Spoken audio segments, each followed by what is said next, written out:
Uh, Someone admitted Steph? Yes. Hey Steph, how you doing? Hey, good. How are you? I'm excellent. Sorry about the late minute delay. I got a bit messed around in a bit of Parisian traffic trying to help somebody out. No Moral of the worries. I story: helping understand, people is especially in that. yeah. Oh, sorry, go on. The good thing is the moral of the story is it's great to help people out, but it's just been nice if not every other person was on the road at the same time. Totally. Well, yeah, and that area is full of construction. Yeah, that's a big mess. Anyway, Steph, you're looking wonderful. Thank you very much for joining us today. We're going to roll down at exactly 30. That's what we do. All Okay. the crew are very excited to do this. And as I said, your hard out is a good out, and we'll be out before that anyway. Okay, Um, perfect. Again, our audience is a lot of young filmmakers. Just as I played devil's advocate for you the other day, I'll be doing the same thing today. Okay. Make it lively, cool, innovative, educative, and a bit of fun. We're going to play the film with the whale and also the Cuban film.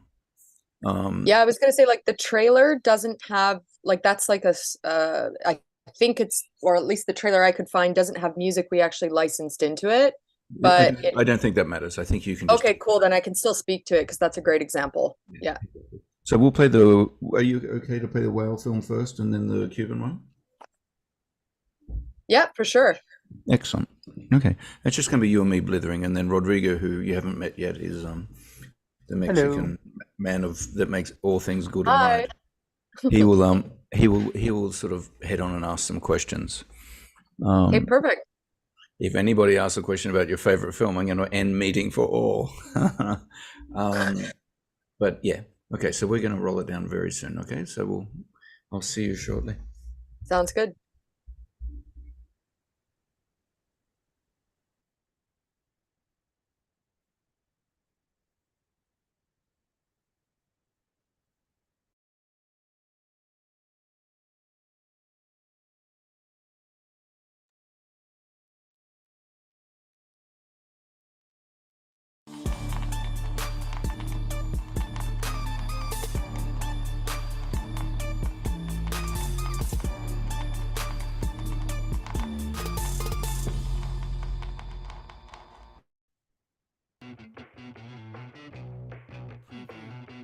Yes.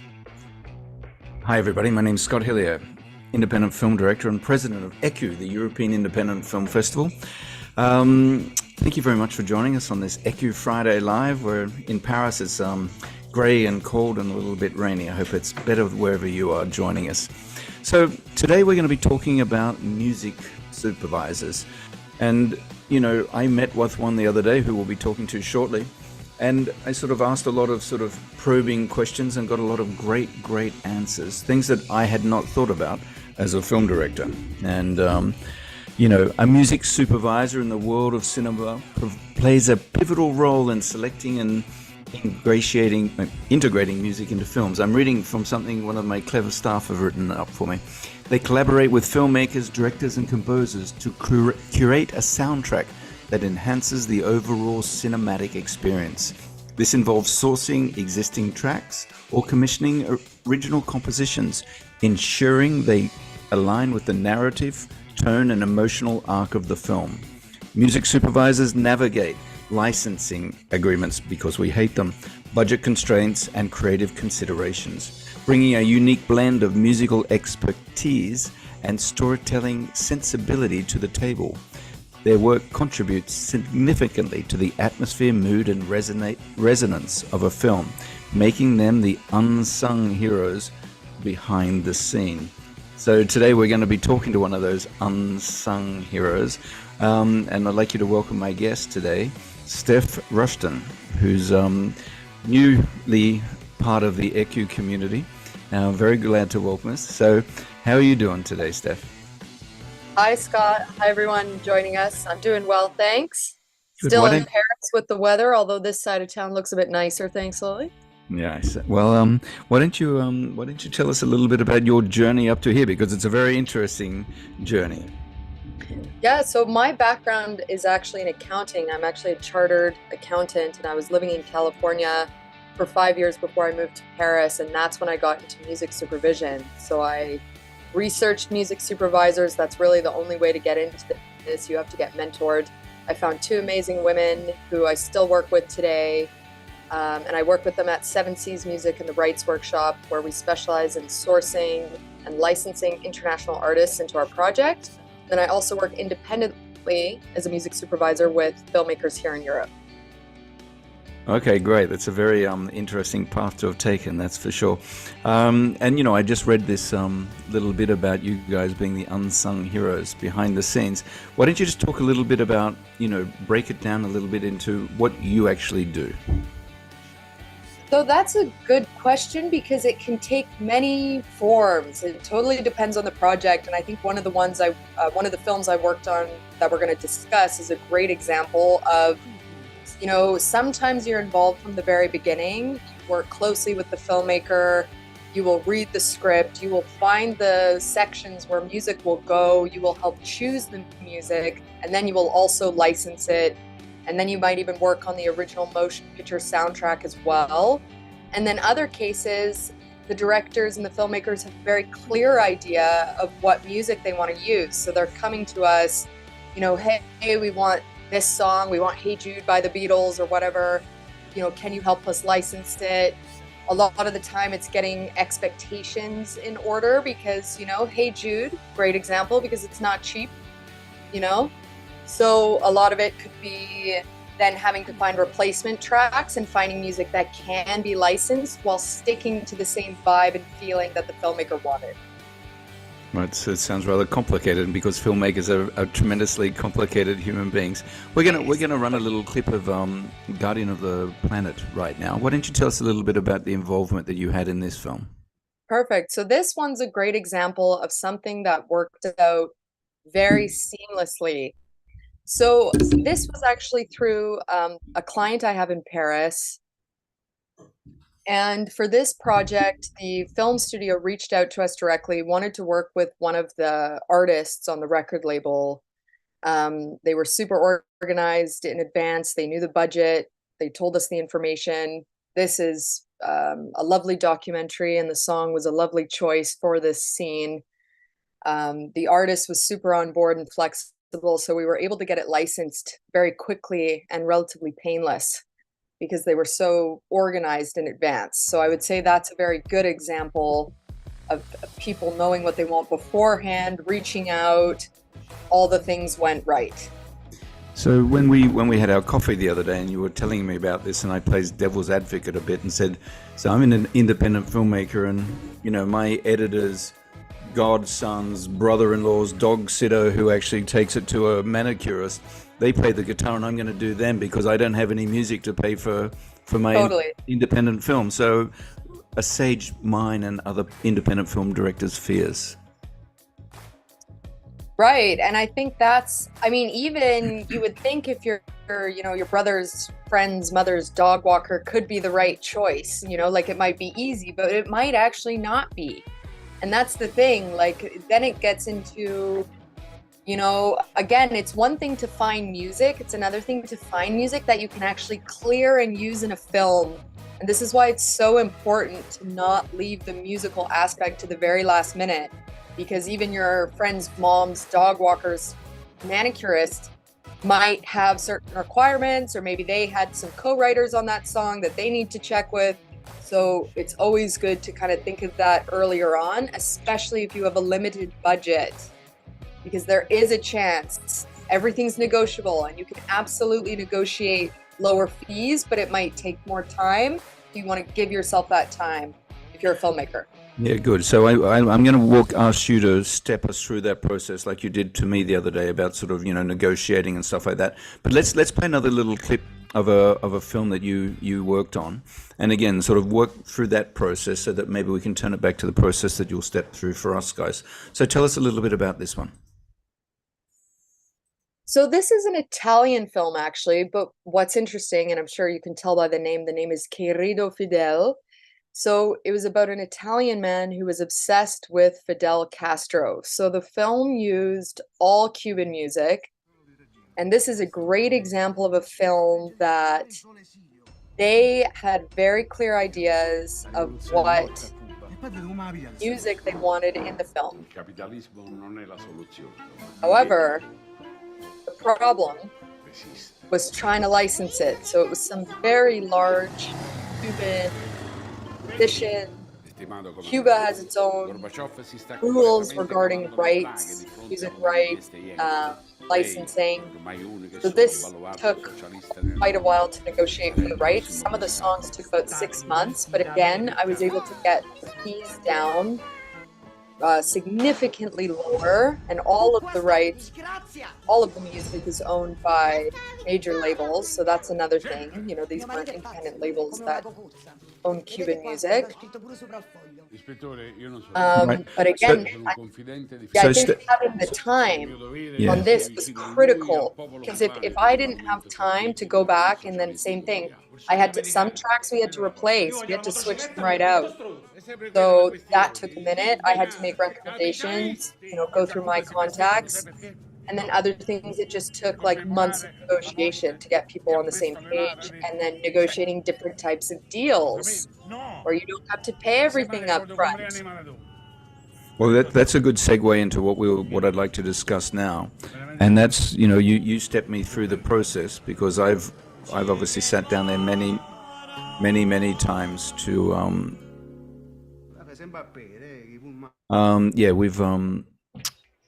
I've gone through this many times, and I've called Universal Music, and I've done this and I've done that, and with absolutely no success. So give me the recipe for success in this.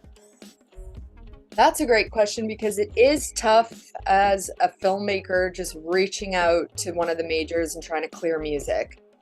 They are going to immediately know that filmmakers probably don't know the steps or how to negotiate. And it's probably going to be asking for music for free, which they don't like either, because there's still someone that has to do the paperwork and issue the license and all that stuff. So that can be tough. I think the key, again, is time, because it's going to take you more time. Unless you're working with a supervisor, they'll usually be able to get a hold of rights holders within 24 to 48 hours. So it's much quicker.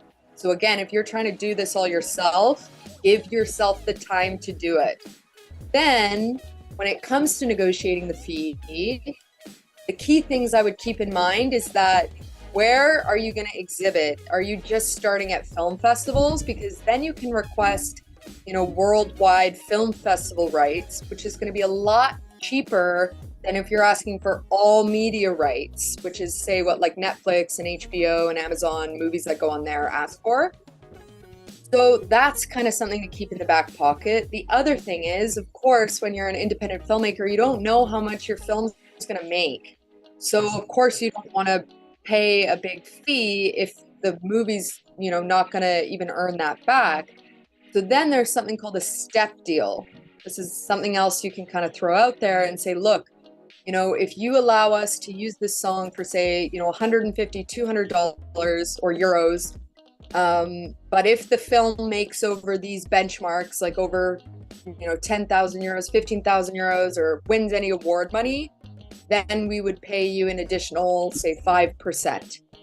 So usually, even the majors, I've had to do this. There was a recent film project I worked on, a short film, where one of the songs, the publishing was held by Universal, and they did agree to this. So that's also a good kind of trick to remember that makes it fair for them, and it ensures at the end of the day they're going to get paid, because that's what they care about, is that if the film generates income, they get their share. But then it also allows filmmakers access to great music for not too much. You know, a few hundred euros a song could be reasonable. Yeah, I think that's when you sort of said that to me, it sort of set me back a little bit, because I've always been under the impression, like, you know, I'm sure, you know, somebody's auntie told me once, it's like, it's for film festivals, it doesn't matter. They won't charge you money. That's bullshit. I can tell everybody that right now. Your idea of, you know, letting the audience know about the step deal, I think it's very, very interesting. But that it also can just take months and months and months. And to people out there, find a music supervisor like Steph, or Steph herself. You'll always be able to find her through us, to reduce the delay the pain and work on deals that we just don't know about. And here is a festival. We've been doing this for 19 years now. I cannot tell you how many times I hear Beyonce songs or AC/DC songs come through on a film, and I go, "There's no way in the world you have rights for that." Last year we had a film come in with Pavarotti singing away, and I'm like, Right. "You don't have the rights." He said, "Oh no, we're working on it. We'll get them." I'm like, "There's no way in the world you're going to get that." And Totally. it took him a year, but he's come back, and I said to you the other day over coffee that I should listen to it, and I will listen to it and see what music they ended up getting. But when Pavarotti's warbling away during the end of the scene, I'm like, I'm just not sure it's going to happen. So, step deal, everybody. Music supervisor. Again, we as filmmakers, we get so caught up in doing a lot of other stuff. Everyone says, "Oh, well, you guys are thinking creative thoughts and this," and that happens like 5 or 10% of our lives, actually being creative and making films. The rest of it is music licensing, making sure the lead actress doesn't take too much cocaine before she does her scene, making sure the helicopters fly, all that sort of stuff. So, just to add on to one of those things is, music supervisors. I think they're now, thanks to you, Steph, after having been doing this for a long time, is going to become an integral part of my team, just to try and get the music that I want, because everybody knows that music matters a great deal in films, and there are experts in every part of our field. We have expert people that catch our sound recorders. We have expert DPs, and so please, I beg of you all just to think about the whole music thing. And I've always treated it as taboo and, too hard, and I'm not a too hard type of guy, but universal music clearance rights get me down that path. So it was great to meet you and to hear this, and and again, it's just being professional, practical, and there is a way. And I've always heard about it, and I've just never actually done a deep dive into it. So I appreciate that. Why don't we I'm going to pass you on to Rodrigo, who's down in Mexico. He's going to lead the next portion of our thing. Rodrigo's what makes the power, brings the power every day and every night to Eku. So it's over to you, Rodrigo. Perfect. Thank you very much, Scott, and thank you very much, Steph, for joining us. I have kind of like two questions for myself, but they are related. So my question is, when you license a song, do you license it for the whole film, or do you license it for one use towards the project? That's a very good question. So usually it's for a specific use. So you'll have to give, when you're looking for the rights or to license a song, you'll have to give the scene description. And that doesn't mean you can just use the song like a million other times in a million other scenes. The license counts for every kind of needle drop, so to speak. So every time the song is played, there's a fee associated with that. You have to get permission for every single use.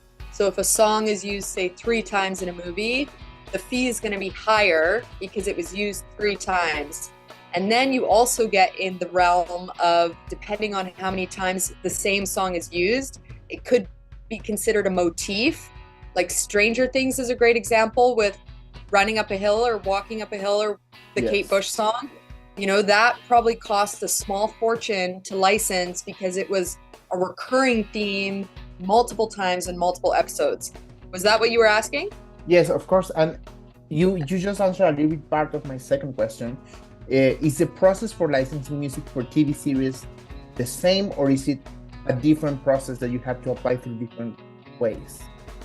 So TV definitely works a bit differently, and especially I have primarily an American experience when it comes to TV, because through my work at Seven Seas and the Rights Workshop, we do a lot of TV shows as well, but they're all US based. With TV, everything is like a million times faster. So I can't tell you how often I get briefs, like I'll wake up or even halfway through the day, since our team's in LA, and they'll be like, "Steph, we need something end of day today." And it's like, it's insane. I used to ask questions like, how are TV shows just figuring out, like, tomorrow's the air date of the episode and they're still trying to license music? Like, I've just given up on trying to understand how that actually happens. but it does all the time. And then they won't even, the other tricky part is that they won't necessarily tell us and confirm the use until after it's aired. So we don't even know. Sometimes we've seen the show and we're like, oh, great. So they use some of the music we gave to them. Okay, we need to let the artists know, you know, because like, whereas in Europe, European TV is a bit different. That would not work in Europe. You'd have to let people know in advance. So yeah, it depends. Whereas for film, there's usually a bit longer of a timeline. There's more tolerance for like, okay, I have to follow up with the artist, or I have to figure out who this person is. Whereas in TV, there's no time. So the songs that we're gonna choose are gonna be songs that we know we can clear, no problem. It's gonna be no issue. We know who the writers are. It just won't be an issue. Perfect. Thank you very much. The second question comes from our intern, Ala. Yeah, hi, Steph. I'm Ala. So I'm going to ask a question which is kind of related to Rodrigo's first question. Since you said that you need different permissions for different parts of the scenes to play the song, which I guess could be pretty expensive to a certain extent. What would be easier, to make a cover of the song, which is different from the original version, or to get the actual version if you want to use it more often in the movie or in the series? So it depends. So now, I mean, a cover is always a great choice in the sense that, again, like every song has two pieces. It has the composition and then the master recording. So sometimes songs, you know, it's the same party that owns both the master and the publishing. Sometimes it's different. So in the case of like, you wanted to use a relatively famous song and do a cover of it, then you wouldn't, you know, and let's say it was your band or whatever, if you also have a band and you recorded it yourself, and, you know, that's great. That means the master side, the actual sound recording, you have the rights to, and you don't have to clear, but you would still have to clear the publishing.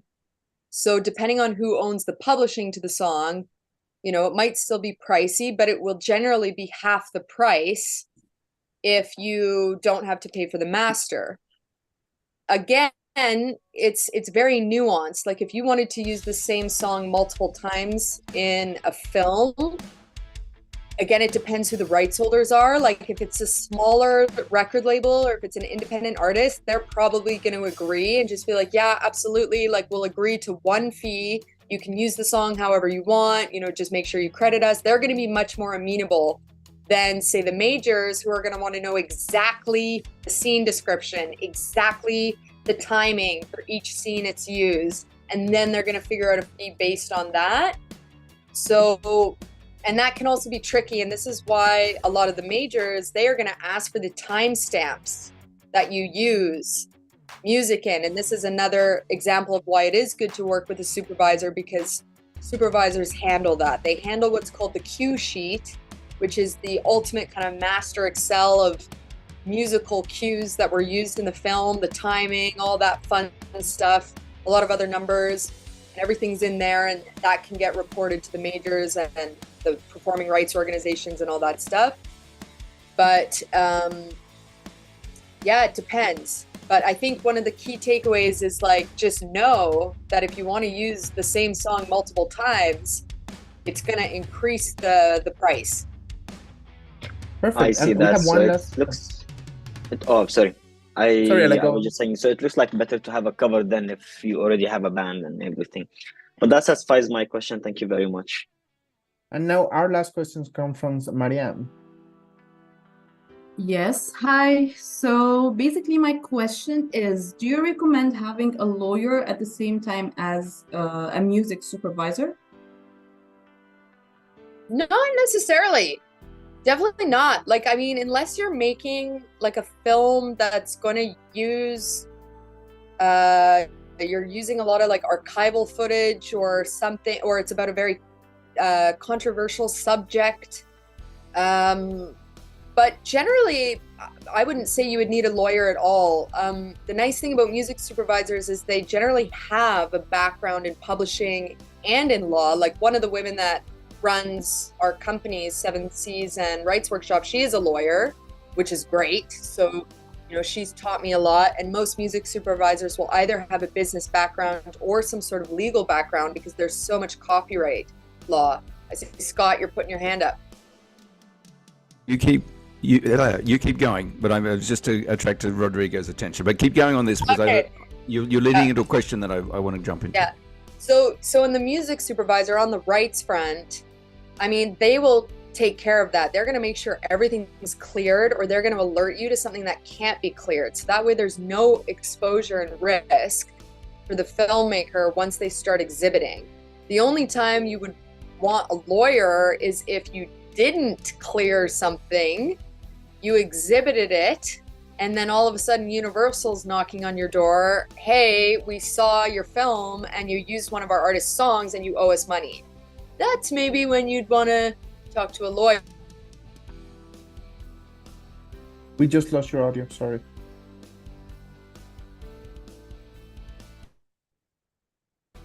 Steph, we lost your audio on the last sentence. Oh, sorry. Can you guys hear me now? Yeah, gotcha. Yes, we can hear you perfectly.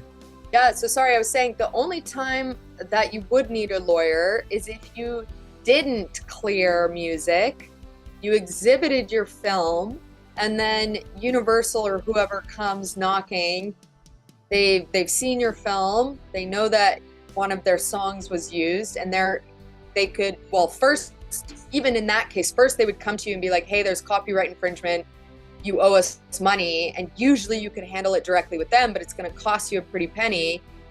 Or if they're not nice, or if you refuse to pay, then they would file a lawsuit, and then you would potentially need a lawyer. But this is like worst case scenario. I've never seen a situation where lawyers have gotten involved, even when people have not cleared everything or didn't renew their rights. You know, they'll usually send you some sort of communication being like, hey, you know, you owe us this money, and then you have a chance to remedy the situation before lawyers are involved.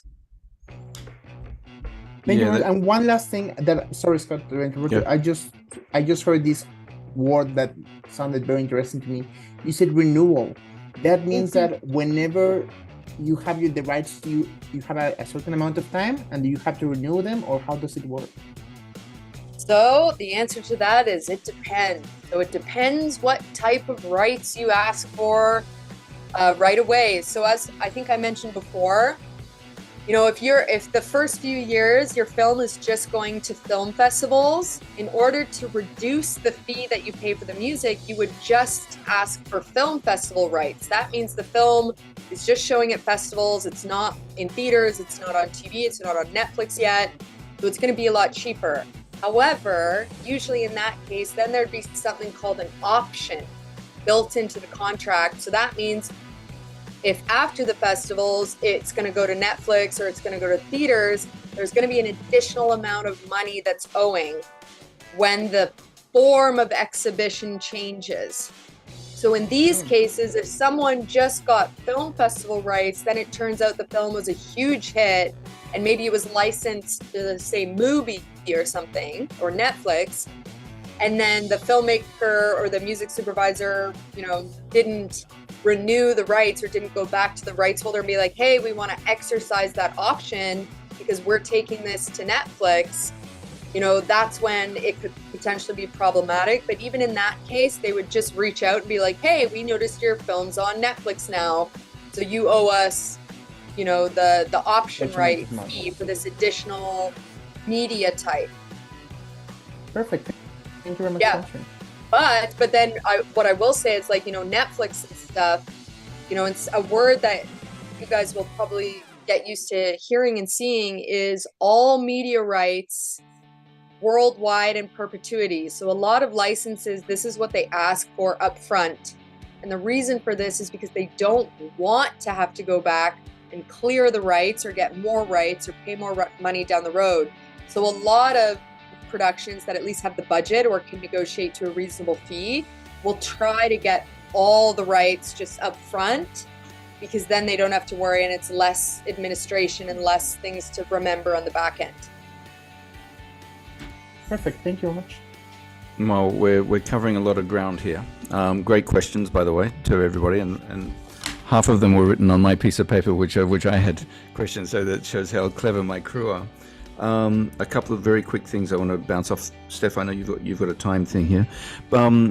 You mentioned it, and music supervising, you obviously deal with music.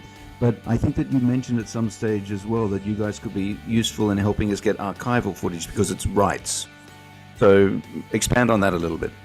Absolutely. So a lot of music supervisors are also experienced in clearing footage, artwork, things like that, because there's some subtle differences, but for the most part, at the end of the day, it comes down to the same thing, which is you have to figure out who owns the rights to this footage or this piece of art, and then you have to clear it. You can't just play, a news clip or something, part of a video or part of another movie in your film without permission.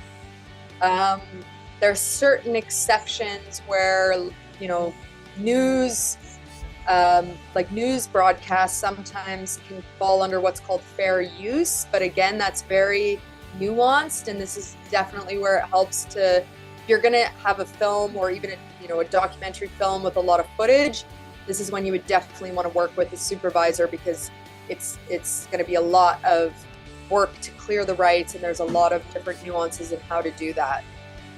But that's a very good point. And lots of people don't know that. Even with the artwork, you can't just show the Mona Lisa in your film, No, you got to pay Mr. Leonardo for that one.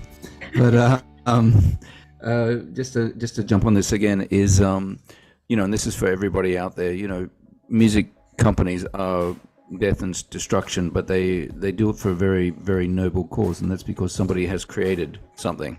And don't just steal music. There you go. That's what I'll say, because artists have made it, and that's so.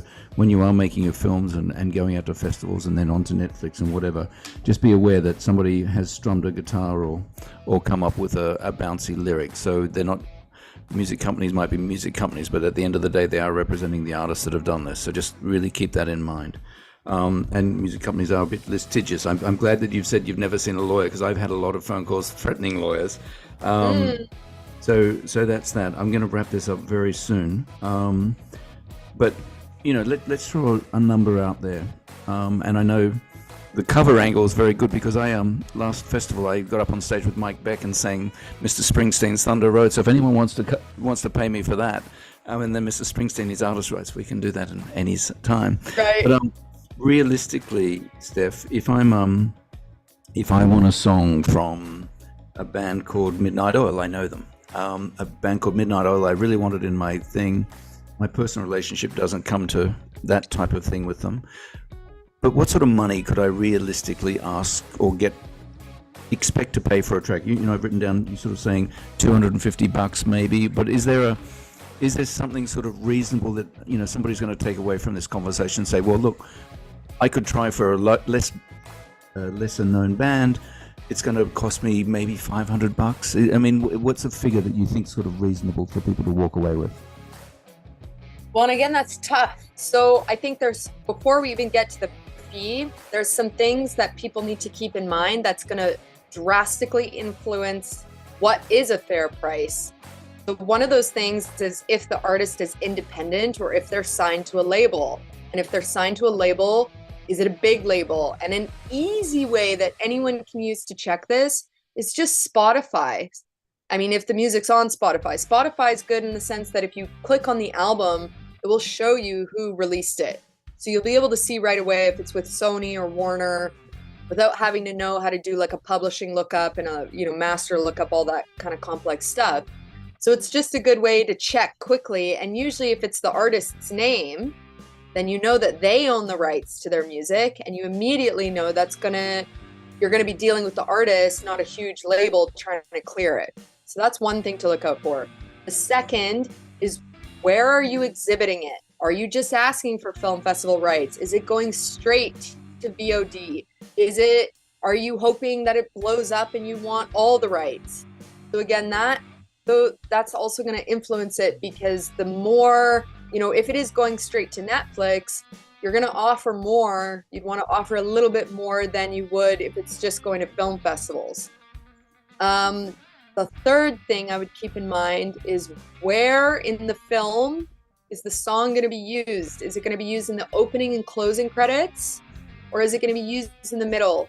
Because anytime a song is in the opening or closing credits, it's much more expensive.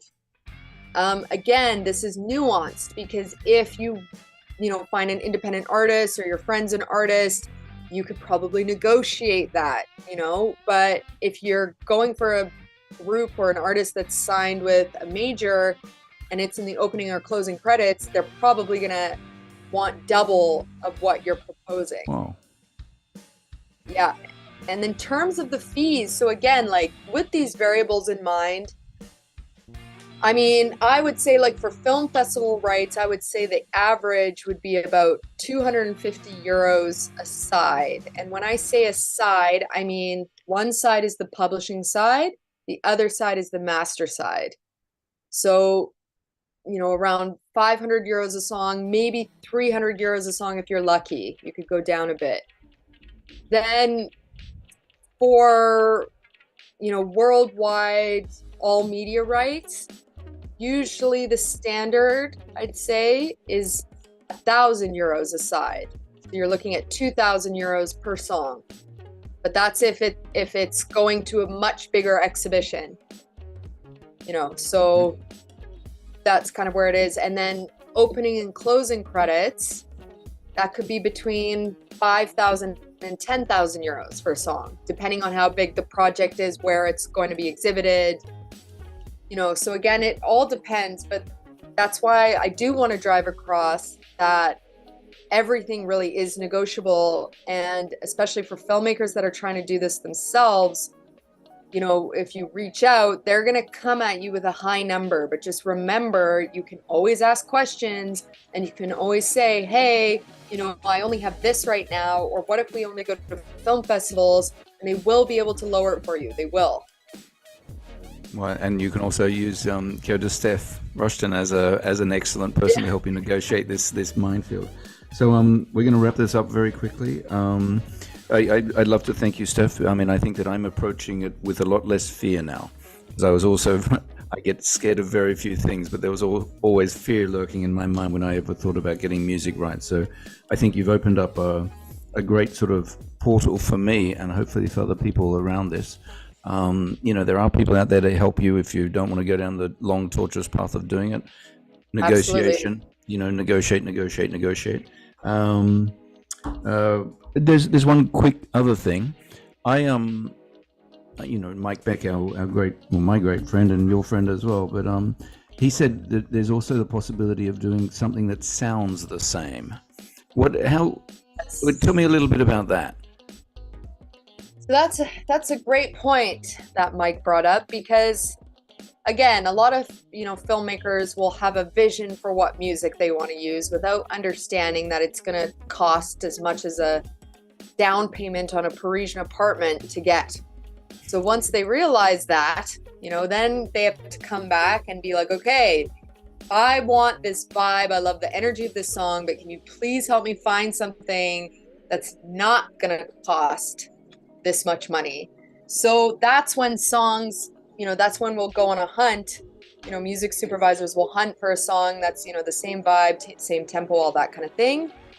And they'll, look for whatever's closest. So, I mean, that happens all the time.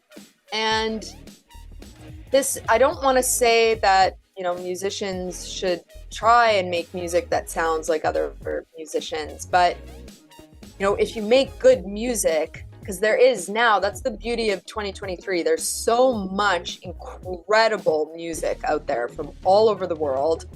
The quality's insane. The music's great. You don't need to put a huge expensive song in your project anymore. You can find incredible music for much cheaper, and also do something really cool for a musician somewhere else in the world.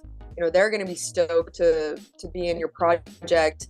So keep that in mind as well. You could, filmmakers could start their kind of musical vision board, but then just know you're probably not going to actually license those exact songs into the project. You again, I know you have to go soon, but you just brought up a fabulous point, and I think that jumping Jack Flash, yeah, but go to somebody like you who you can say, but there's this Senegalese artist here Right. who will give you 3 tracks for $250, and you're going to change their lives, and you're going to have great music. Totally. So, let's everybody keep that in mind as well. We all want the Rolling Stones. Well, no, barely anybody in my crew knows who they are, but I think that is a great point. This outreach, and people like you have the expertise to actually say, okay, well, you were telling me that you've got some African guys, you've got some other people on your books. So good. Less fear from me. The idea of a step deal, I think, was a fabulous thing that I'm taking away from this. We're going to wrap now, just to let everybody know that submissions for both ECU, the European Independent Film Festival, and the All Asian Independent Film Festival are open. We're looking forward to seeing some great films. We're already seeing a lot of films come through, looking for more and more of them, and I'll keep my ear out for the music rights to make sure that they all have them, so we're not stealing anybody's work. I'd like to thank the ECU crew. As always, Rodrigo, Steph, you were fabulous. So you're welcome back anytime, and keep on rocking in the free world, as Mr. Young would say. Okay, have a great weekend, everybody, and we'll see you again next Friday. Bye, everyone.